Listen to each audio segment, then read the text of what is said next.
સુરતમાં ખાડીપુરને લઈને હવે સ્થાનિકો લડી લેવાના મૂડમાં છે। પર્વત પાટિયા અને આસપાસના ખાડી વિસ્તારની 15થી વધુ સોસાયટીઓમાં ભારે આક્રોશ જોવા મળી રહ્યો છે।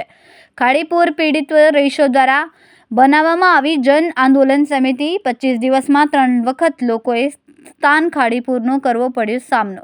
15થી વધુ સોસાયટીના રહીશોએ ગત મોડી રાત્રે સુધી કરી મીટિંગમાં આંદોલનની તૈયારી કરીને રણનીતિ કરી। મ્યુનિસિપલ કમિશનરથી લઈને કલેક્ટર મેયરથી લઈને ગાંધીનગર સુધી આંદોલનની ચીમકી આપી। પદયાત્રા બાઇક રેલી કાઢીને ઉપવાસ કરી સહિતના મગોબ મીઠી ખાડીપુર રહીશોના હક માટેનું આંદોલન। 10 વર્ષથી ખાડીપુરથી કંટાળીને હવે વચન નહીં ખાડીપુર નિવારણની માંગ કરવામાં આવી। ઋષિ વિહાર, માધવબાગ, સત્યમ એપાર્ટમેન્ટ, કૈલાશનગર, શ્રીવર્ધન વીર દર્શન, નંદનવન રો હાઉસ સહિત 15થી વધુ સોસાયટીઓના રહીશોની બેઠક યોજાઈ। 400થી વધુ લોકો મીટિંગમાં ઉપસ્થિત રહીને આંદોલન સમિતિની રચના કરી। મારું નામ પ્રદીપ દરબાર છે। અહીંયા 25 વર્ષથી સોસાયટીમાં રહું છું। ખાડીપુરથી એટલા કંટાળી ગયા છે, આજુબાજુના રહેવાસીથી લઈને બધા અમે લોકો એટલા કંટાળી ગયા છે કે નહીં પૂછો વાત। છેલ્લા આ મહિનામાં 3 વખત પાણી આવી ગયું વગર વરસાદે। આ વરસાદ તો મિનિમમ વરસાદ તો આવવાનો જ છે આટલો, પણ છતાંય આ લોકો તંત્ર જાગતું જ નથી। તંત્રને તો એમ જ છે પાણી આવે તો સારું, તો અમારા ટેન્ડર પાસ થશે અને અમારી પ્રજા સુખી થશે પાછળની, પણ લોકો રહેવાસીઓની પ્રજા દુઃખી થાય છે એનું કરો ને। અહીંયા તંત્રનું લોકોને એ લોકોના જ બધાના ગીજા ભરવા છે, પણ અહીંયા કોઈને કોઈ ધ્યાન આપતું નથી કે કોઈને 1 રૂપિયો અહીંયા ચૂકવવાનો આવતો નથી। બસ ખાલી આવે છે, પૂછે છે અને ચાલ્યા જાય છે। તો 3 દિવસ લોકો દૂધ ને પાણી વગર અહીંયા રહ્યા છે અને એ લોકો એમ કહે છે કે અમે પહોંચાડ્યા છે, કોઈને કશું મળ્યું નથી।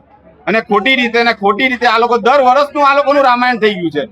તંત્રને કે હેરાન કરવા હોય તો કરી નાખો, જે કહેતા હોય તો ચાવી અહીંયાથી તાળું મારીને અમે જતા રહીએ, પણ આ ખાડીપુરનું અમે નિવાકરણ લાવી આપો। અને મહેરબાની કરીને આજે આજુબાજુથી ડાયવર્ટ કરી છે તો હર્ષ સંઘવી સાહેબ આ ડાયવર્ટ કરીને અમારે અહીંયાથી કાયમી અમને આનો ઉકેલ લાવી આપો સાહેબ। અમે અહીંયા રહેવા, અહીંયા માધવબાગ સોસાયટી વર્ષોથી પબ્લિક એક પરિવાર છે, પણ એક જ અહીંયા નુકસાન છે અમારે પાણીનું, અને આનું નિવાકરણ બધા ભલા નિવાકરણ આવી ગયા છે, પણ આનું નિવાકરણ અમને કોઈ લાવી આપતું જ નથી અને આના આવવાનું પણ નથી। કેમ કે એ લોકોના ગીજા ભરાય છે, એટલે આનું નિવાકરણ આ લોકો મને લાવી આપશે જ નહીં। આખા આજુબાજુના વિસ્તાર આ વખતે તો જબરજસ્ત અમારે એક જ કામ ધંધા રહ્યા છે, અહીંયા બેસી રહો અને પાણીની વાર જુઓ, આવે એટલે સફાઈ કરીને પછી અમારે કામ ધંધા નથી કરવાના, અમારે સફાઈ કામ કરવાનું છે। અમારે કામ ધંધા અમે મૂકી જ દીધા છે સમજો આ મહિનાથી તો, એટલે અમારે એ જ ધંધો રહી ગયો। દર ચોમાસાએ 4 મહિના અમારા જીવ અદ્ધર હોય છે સાહેબ, પણ આનું નિવાકરણ કોઈ તંત્ર કે કોઈ નહીં। રિક્વેસ્ટ કરીએ છીએ તમને, જે કોઈ અહીંયા મારો વિડીયો જોતો હોય તો રિક્વેસ્ટ કરીએ સાહેબો આનું નિવાકરણ લાવી આપો, હવે અમને કંટાળી ગયા છે હવે। આપનું નામ? અન્નાબેન પટેલ। અન્નાબેન, કેટલું હવે તો આંદોલનના મૂળમાં શું લડી લેવું છે, શું કહેશું, કેટલા હેરાન કેટલા પરેશાન થયા હશું ત્યારે આંદોલનના માર્ગે આવ્યા છીએ।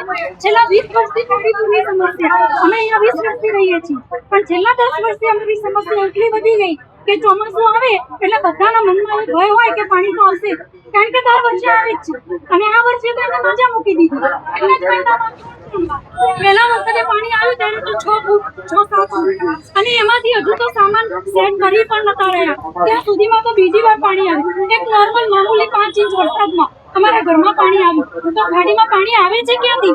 સુરતમાં તો એટલો વરસાદ છે નહીં, એટલે એનો મતલબ એ જ છે કે બીજે બધાનું પાણી ડાયવર્ટ અહીંયા કર્યું છે। કેમેરામેન સેનલ વિરાણી સાથે વિશાલ છેઠા, માનવ પ્રભા ન્યૂઝ, સુરત।